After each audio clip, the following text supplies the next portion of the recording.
आज Doubtnut app download करें। Doubtnut पर अपने सभी गणित, रसायन विज्ञान, भौतिक विज्ञान और जीव विज्ञान के डाउट्स का करो सफाया।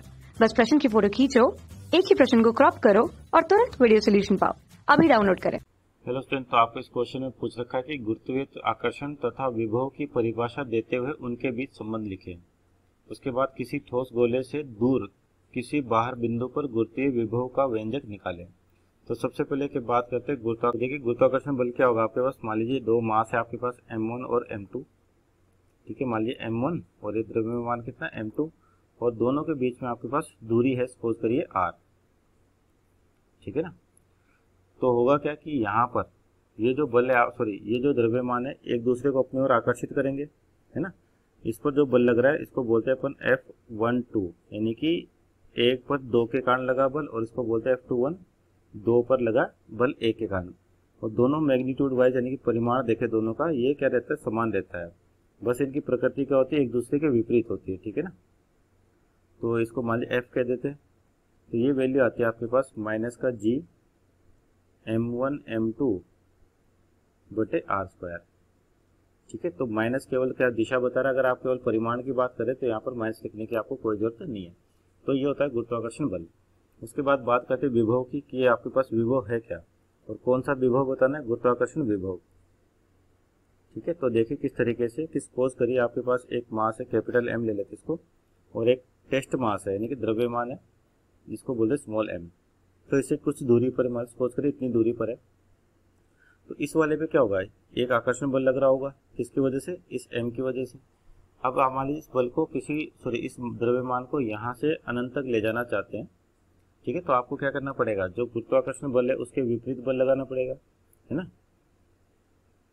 ठीक है, तो इस विपरीत बल के कारण क्या है, धीरे धीरे आप इसको अनंत तक लेके जाओगे। तो अनंत तक ले जाने के लिए किया गया कार्य है ना, अनंत तक ले जाने के लिए किया गया कार्य किसके द्वारा, बाहरी बल के द्वारा, ये आपका विभव कहलाता है।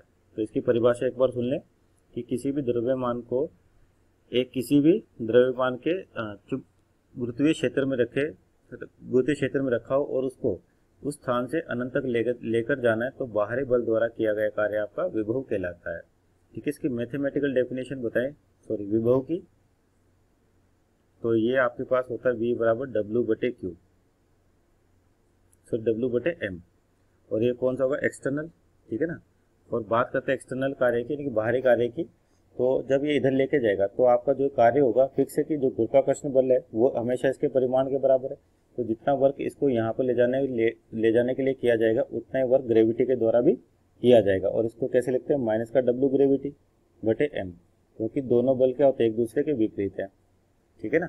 और V की एक और परिभाषा होती है U/m। U का मतलब गुरुत्वाकर्षण स्थैतिक ऊर्जा। ठीक है ना। अगर इसको डिफरेंशियल फॉर्म में लिखेंगे कि परिवर्तन के रूप में, तो dV बराबर हो जाएगा आपका du/m। ठीक है ना। और आपके पास जो फोर्स होती है, बल होता है, वो क्या होता है, माइनस का du/dm, du/dt। तो यहाँ पर अगर आप F बराबर माइनस d/dt, और du किसके बराबर होगा, mdv के, mdv। ठीक है ना। या सिंपल आपका जो विभवांतर है mv, उसके बराबर। तो यहाँ से m तो क्या आ गया, नियत है आपके पास, तो बाहर आ जाएगा माइनस m, ये बचेगा dv/dt। ठीक है ना। तो ये हो गया आपके पास बल और विभव के बीच में संबंध। उसके बाद क्या दे रखा है, किसी ठोस गोले के दूर किसी बाहरी बिंदु पर गुरुत्वीय विभव का व्यंजक। तो अगला मान लीजिए आपके पास ये है ठोस गोला, कोई सॉलिड स्फीयर है ना।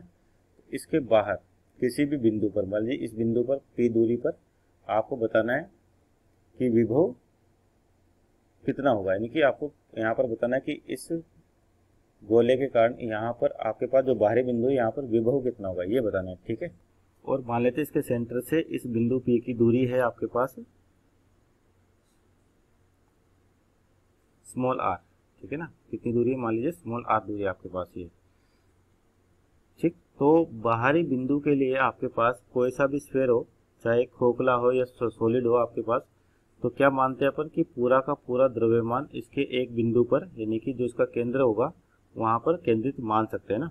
जो आपके पास डेरिवेशंस होते हैं कि पोटेंशियल के लिए या फिर जो एनर्जी के लिए वैल्यू फाइंड आउट करते हैं, तो बाहरी बिंदु के लिए आप क्या कर सकते हो कि पूरा जो भी मास है इसका गोले का उसको एक बिंदु पर केंद्रित मान सकते हो, और यहाँ से आपके पास r दूरी पर क्या चाहिए, आपको विभव चाहिए। तो जो विभव का फॉर्मूला होता है यानी कि ग्रेविटेशनल पोटेंशियल का v, तो ये कितना आ जाएगा माइनस का gm बटे r, ठीक है ना, माइनस का gm बटे r। तो बाहरी बिंदु के लिए आपको हमेशा कैसे क्या करना होता है कि पूरा ऐसे मान के चलते हैं कि पूरा का पूरा द्रव्यमान आपका इस बिंदु पर केंद्रित है, ठीक है ना। इस बिंदु पर केंद्रित मान सकते हैं पूरा जो भी मास है आपके पास, और इससे P बिंदु पर आपको क्या निकालना है, विभव। तो विभव का फॉर्मूला होता है आपके पास माइनस का gm बटे r, ठीक है। तो यहाँ पर आपके पास जो g है वो तो आपके पास कांस्टेंट है, ग्रेविटेशनल कांस्टेंट, m हो गया इसका द्रव्यमान और r होगी इनके बीच की दूरी। तो ये विभव होता है किसके लिए, बाहरी बिंदु के लिए जब आपका ठोस गोला होता है। Okay, thank you. कक्षा 6वीं से 12वीं से लेकर नीट, IIT, JEE वो एडवांस के लेवल तक 1 करोड़ से ज्यादा छात्रों का भरोसा। आज ही डाउनलोड करें डाउटनेट ऐप या व्हाट्सएप करें अपने सारे डाउट्स 8400 400 400 पर।